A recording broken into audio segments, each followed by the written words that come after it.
Philippines leadership fears the country will have no choice but to get involved if conflict breaks out over Taiwan.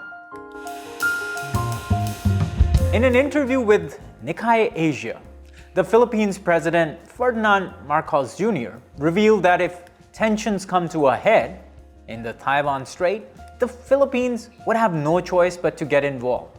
While President Marcos kept appealing to the use of diplomatic channels for a resolution to the rising tensions in the region, the geopolitical realities of the region could push the state leadership to take an active role in the response. It is important to note here that the Philippines is already involved, perhaps more directly than its leadership is willing to admit.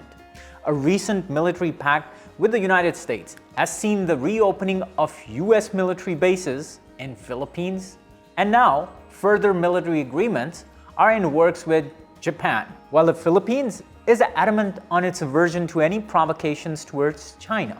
China has also expressed its acceptance for the Philippines' engagement with the US in order to preserve friendly ties between China and the Philippines. Moreover, the recent spat between China and Philippines over the use of military-grade lasers to obstruct a vessel's access to a military base in the contested waters to renew supplies for troops has opened a fresh can of worms in this will they, won't they saga of under-the-threshold military challenges in the region. Moreover, on a developing agreement with Japan, which is only increasing its military buildup and is home to the US's largest troop deployment abroad, President Marcos said that a visiting forces agreement is also on the cards for the two nations.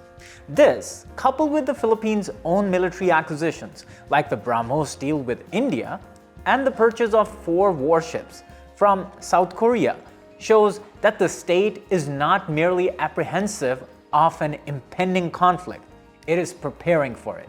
Japanese military buildup has been deeply criticized by the Chinese government, calling it a destabilizing move for regional stability, tying it with the US and its allies' strongly worded concerns and ongoing investigations regarding suspected Chinese surveillance objects, and senior US military officials forecasting a conflict over Taiwan, while China continues to exert its claim over the island. In the atmosphere, the US's attempts to contain its Asian rival, in tandem with regional military buildup and alliances, softening state rhetoric and media hysteria, is essential to fostering confidence building and conflict aversion, if this is indeed what the competing powers want. To say that threat perceptions are on an upward climb in Southeast Asia would be an understatement.